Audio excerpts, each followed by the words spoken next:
जौहर engineers, अगर आप एक सरकारी नौकरी ढूंढ रहे हो जिसमें अच्छी सैलरी, बढ़िया पोस्ट और सीधा इंटरव्यू का मौका मिले, तो आज का ये वीडियो आपके लिए बहुत इंपॉर्टेंट होने वाली है। नेशनल इंस्टीट्यूट ऑफ टेक्नोलॉजी यानी कि NIOT ने 2026 में निकाली है नोटिफिकेशन, जिसमें अलग अलग पोस्ट के लिए कुल 19 वैकेंसी है। सबसे खास बात, यहाँ सैलरी 56,000 तक जा सकती है। सिलेक्शन प्रोसेस भी काफ़ी आसान है, तो इस वीडियो को एंड तक जरूर देखना, क्योंकि मैं पूरी डिटेल्स दूंगा। कौन अप्लाई कर सकता है, लास्ट डेट क्या है और सिलेक्शन कैसे होगा। तो ये जो नोटिफिकेशन आप देख पा रहे हैं, ये ऑफिशियल नोटिफिकेशन आया है नेशनल इंस्टीट्यूट ऑफ टेक्नोलॉजी की ओर से। ये ministry of earth science government of India की तरफ से आती है। इसका हेडक्वार्टर जो है वो चेन्नई है।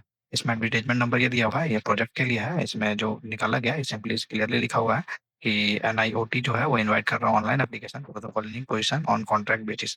जो कॉन्ट्रैक्ट बेसिस पे है, बट इसका कॉन्ट्रैक्ट है वो जो लंबा है, तो कोई भी शॉर्ट कॉन्ट्रैक्ट नहीं सोचना है। इसमें अलग अलग वेरियस पोस्ट के लिए इसमें नोटिफिकेशन निकाला गया है। इसमें भी यहाँ पे 6 दिखा रहा है।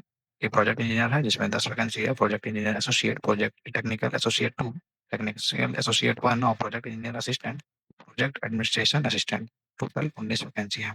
इसमें साफ साफ यहाँ पे इंपॉर्टेंट करके लिखा हुआ है कि जो डेट और time, written test, skill test, interview ये सब का दिया हुआ है, ये ऑलरेडी फिक्स्ड है, जो कि पारा 4 में भी दिखाऊंगा। और इसके लिए कोई भी सेपरेट कॉल लेटर वगैरह इशू नहीं होगा, तो कोई भी अप्लाई करके इस चीज़ का वेट नहीं करना है। जो टाइम और वेन्यू जो दिया हुआ है उस पर डायरेक्ट पहुंच जाना। अब जो सबसे पहला वैकेंसी है वो प्रोजेक्ट इंजीनियर का है, जिसमें जो ब्रांच एलिजिबल है वो civil engineering, ocean engineering, structure engineering, coastal engineering, port and harbour engineering के बच्चे एलिजिबल हैं। इसमें कोड जो है वो PE1 है और 8 गो टोटल वैकेंसी है, जिसमें 4 UR में है, एक SC, एक ST, OBC, EWS। इसमें एक एज रिलैक्सेशन एज पर कैटेगरी नॉर्म्स जो है वो दिया हुआ है, और मैक्सिमम जो एज है वो 35 ईयर्स का दिया हुआ है। एसेंशियल जो क्वालिफिकेशन है, जो भी मैंने ब्रांच अभी बताया, सिविल, ओशन, ये सब में आपके पास BE BTech होना चाहिए मिनिमम 60% मार्क्स के साथ। और ये एसेंशियल है। अब दिया हुआ है डिजायरेबल। डिजायरेबल यानी कि ये है तो बढ़िया बात है, अगर नहीं है तो भी कोई दिक्कत नहीं है, बट ये एटलीस्ट होना ही चाहिए। इसमें बोला गया ME MTech आपके पास होना चाहिए forested discipline from recognised university. इससे आपके पास ME MTech है तो अच्छी बात है। ये भी जो एक्सपीरियंस दिया है वो भी डिजायरेबल में है, तो कोई भी ये नहीं सोचना है कि इसमें एक्सपीरियंस चाहिए चाहिए। अगर है तो अच्छी बात है, नहीं है तो भी कोई दिक्कत नहीं है।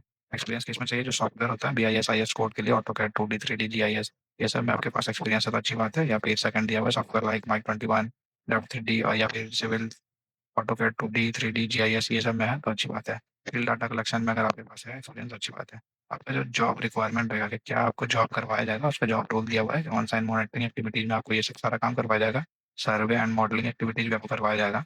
जो आपका प्लेस ऑफ पोस्टिंग होगा वो NIOT चेन्नई में होगा। तो यहाँ पे आपका पोस्टिंग हो जाएगा। जो आपको पेमेंट मिलेगा वो 56,000 रुपये मिलेगा प्लस HRA, जो कि fix through out the tenure रहेगा, यानी कि जो भी पूरा टेन्योर रहेगा उसमें फिक्स रहेगा HRA, और आपको ये सैलरी दिया जाएगा। नेक्स्ट जो वैकेंसी है वो project engineer GIS remote sensing का है। इसमें जो टोटल पोस्ट है वो 2 है।